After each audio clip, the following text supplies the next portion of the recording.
एक देखो, एक जापान की घटना एक लेखक ने लिखी, मैं वो घटना पढ़ रहा था तो मुझे बड़ी हंसी आई कि हाँ यार बात में तो दम है। एक लेखक हिंदुस्तान का था और वो जापान गया, वहाँ पे उसका 1 महीने रुकना था, उसे कोई कार्यक्रम था जो भी था तो रहा। तो वो जिनके यहाँ रुका था तो बोले साहब कल शादी है। क्या है? कल शादी है और साहब आपको शादी में चलना है। उन्होंने कहा हाँ चलेंगे। शादी किसकी है? बोले वो तो कल ही बताएंगे, आपको शादी में चलना है। गए शादी में, बढ़िया एकदम पूरा व्यवस्थित, टेंट वेंट सब लगा, सब कुछ गजब हो गया, सब बहुत बड़ी शादी है। और जब शादी पे अंदर गए और मंडप पे देखा तो गुड्डा गुड्डी क्या बैठा रखे, बड़े बड़े गुड्डा गुड्डी। तो वो तो एकदम घबरा गया देख के, बोले किसकी शादी हो रही? बोले इनकी। बोले इनकी शादी हो रही है? ये तो गुड्डा गुड्डी है। बोले हाँ हम तो गुड्डा गुड्डी की शादी भी उतनी उससे करते हैं, ख्याल में जैसे असली हो रही हो। वो भाई बाकायदा जो जैसे होनी थी वो तो सारी कर दी। तो उनको उसको लगा कि क्या है, तो उसने कहा कि हम लोगों के पास यहाँ पे वैसी शादी करने तो सब अपनी मन मर्जी कर लेते हैं, कोई किसी की सुनता तो है नहीं। नहीं समझ में आया? कोई किसी की सुनता है नहीं, फ्रीडम है, चाहे जिससे जो चाहे शादी कर लेता, माँ बाप को ही नहीं पता चलता कि बेटे ने शादी कर ली। तो बोले हम कभी कभी जब हमें शादी का आनंद लेना होता है तो हम ऐसी शादी रचा लेते हैं आर्टिफिशियल, ख्याल में है कि नहीं? और सब एकदम व्यवस्थित वही मान के चलते कि अपने बेटे की शादी हो रही, ख्याल में लगा यार गजब के लोग हैं। तो बोले वैसे एक बात बताओ भाई साहब, आपके भारत में तो एक्चुअल शादी वैसी होती ना? बोले हाँ हमारे यहाँ तो होती है। तो बोले वो भी तो गुड्डे गुड्डी है। क्या है? वो भी तो तमाशे ही है, एक्चुअल है क्या वहाँ? यही तो है जीवन, देखो तो क्या हो रहा है, तुम्हारे 7 फेरे लगवा दिए, मैं पति पत्नी हो गए। होता है कि नहीं होता है? अपन वो सारी रस्में रिवाज देखो तो क्या आपको पता है?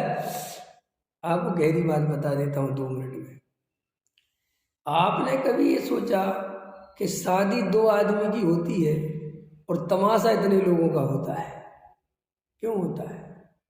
शादी तो 2 मिनट में कर दो फुर्सत, लेकिन शादी इसलिए होती है कि पहले सगाई होगी, फिर ये होगा वो होगा, फिर क्या रोका, फिर सगाई, फिर ये, फिर वो सारा चलती ना प्रक्रिया। आपको पता क्यों चलता है?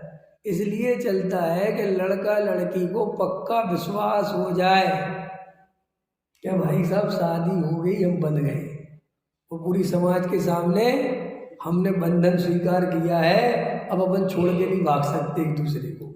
इसलिए वो सारा।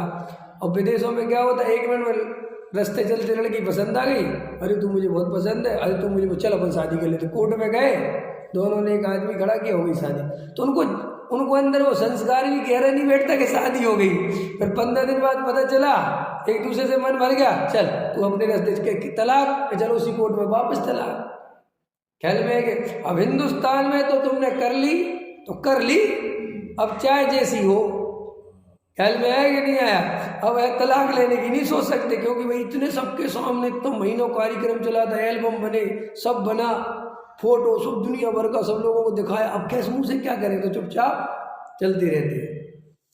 ऐसे क्या होता है, ये जो आयोजन करते हैं बड़े बड़े, जैसे अभी कोई भगवान है मान के चलो, एक प्रतिमा मैं बना, मैं बड़ा ना नहीं, ख्याल में बाजार से ले आओ, जयपुर से खरीद के, और यहाँ रख के मैं अकेले में सूर्य मंत्र वगैरह दे दूँ, शुद्धि कर दूँ, और बाद में विराजमान कर दूँ, तुम कहोगे कि भगवान है?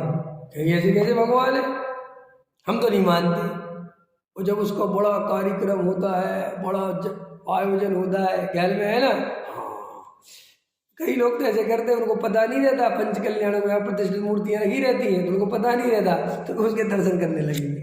ख्याल में है कि नहीं? तो कोई कहे प्रतिष्ठित नहीं है। देखी करा के नहीं करा, तो देखो उसके सब भाव बन गए थे बेचारे, कोई भाव में कमी थी? कोई कमी थी? जल्दी बोलो। जब वो दर्शन कर रहा था उसके भाव में कोई कमी थी? वो तो नहीं, भाव से कर रहा था, सब कुछ कर रहा था। और जैसे ही किसी ने कहा कि ये अप्रतिष्ठित है, क्या हुआ भाव का? कहाँ चला गया भाव? क्या हो गया? एक अप्रतिष्ठित शब्द और एक प्रतिष्ठित शब्द, सारी भक्ति खत्म, सब चला गया। और अच्छा जिनेंद्र भगवान में देखना क्या है? प्रतिष्ठा देखनी है, क्या प्रतिष्ठा देखनी है कि वीतरागता देखनी है? बोलो क्या देखनी है? अरे बोलो तो, काय के लिए देखते हो भगवान? जब उसमें लिखा है शास्त्र में कि जिनेंद्र भगवान दर्पण के समान है, तो दर्पण प्रतिष्ठित होना चाहिए, क्या प्रतिष्ठित? जवाब दो। अब ऐसी बातें करो तो समाज में विद्रोह खड़ा होता है। लेकिन मैं कहता हूं तुम विद्रोह करो नहीं करो मुझे उससे कोई मतलब नहीं है। और मैं ये बात तुम्हें विद्रोह करने के लिए नहीं बताता, मैं ये बात इसलिए बताता हूँ कि तुम अंदर जागृत हो जाओ और तुम्हें पता चल जाए कि ये बच्चों के खेल में कोई दम नहीं है। अपनी आत्मा का अनुभव करो, ये लड़ाई झगड़ों में मत पड़ो, कुछ नहीं लगा, ये सब तुम्हें घुमाने के खेल है। ख्याल में है कि नहीं आया? पकड़ में आया कि नहीं आया? समझ में आया कि नहीं आया? नहीं समझ में आया? जब दूसरे बहुत ज्यादा प्रतिमा विराजमान करे तो क्या कहते हो कि ये गलत बात है, कौन ध्यान रखेगा इनका? ख्याल में आया कि नहीं आया? इतनी भक्ति करने वाले इतने पुजारी कहाँ से लाओगे? तब तक ये कहते थे, और जब खुद करने लगे तब देखो हमारे भगवानों की कितनी भक्ति है, जहां देखोगे तुम्हें वीतरागता दिखेगी। डायलॉग चेंज हो गया कि नहीं हो गया है? जैसे नेता होते ना, कांग्रेस से बीजेपी में आ जाए, ख्याल में है ना, बीजेपी से कांग्रेस में लाए तो पता, उनसे पूछो कि साहब आप तो इतने समय कांग्रेस में रहे और आपने बीजेपी ज्वाइन कर ली, ख्याल में ना, और आप तो उस विचारधारा के थे, तो एकदम ऐसा बयान देते, अरे हम तो गलती से चले गए थे, गलत फंसे थे, जो भक्ति बीजेपी को है देश के प्रति वो इनके पास अभी गजब हो गया। और कब सुनो 15 दिन बाद फिर वापस ज्वाइन कर ले, तो क्या हो गया? कह रहे साहब यहाँ पे भी गलती है, यहाँ तो बहुत बेकार है। नहीं समझे? जो जबकि ना भक्ति से कुछ लेना देना, ना पार्टी से कुछ लेना देना, सीधी सी बात है। यहाँ छोड़ के इसलिए आया था कि यहाँ कोई नहीं पूछ रहा था, और ये सोचा था कि यहाँ पूछेंगे, और यहाँ इसलिए आया कि आप पूछेंगे, और यहाँ देखा कि यहाँ तो वहाँ से भी बुरी हालत हो गई मेरी, तो वापस घर वापसी होगी। और क्या होता है? तो आप क्या है कि वहाँ तो आप सोचते हो कि ये पागलपन है, लेकिन धर्म में भी ऐसा ही है। आपको गुड्डा गुड्डी के खेल में अटकाए रखते हैं संसारी जीव, यहाँ भागो, और आप आत्मा का ध्यान नहीं करते, अपने स्वरूप की तरफ ध्यान नहीं देते। अरे जितने मंदिर बने बनने तो अच्छी बात है, जितने विद्यालय खुलने तो अच्छी बात है, जो आदमी को जो कर रहा है सब अच्छी बात है। मैं किसी के खिलाफ बिल्कुल नहीं हूँ, इसलिए नहीं हूँ कि भाई ये संसार है, संसार ऐसे ही चलता है। मैं कल रात में ही कह रहा था कि जिनेंद्र भगवान को जब जगत का कोई विकल्प नहीं आता अच्छे बुरे का, आता है? जिनेंद्र भगवान से पूछो कि कुछ अच्छा बुरा हो, कहते नहीं संसार में सब परिणाम निश्चित है और बढ़िया हो रहा है, कोई बुरा अच्छा नहीं। तो अपन कौन होते हैं बुराई करने वाले? तो साहब आप तो बहुत बताते हो कमियां। भाई मैं इसलिए बताता हूं कि तुम अपना आत्मा का कल्याण कर लो, इन चक्करों से दूर रहो, और कोई कारण नहीं है।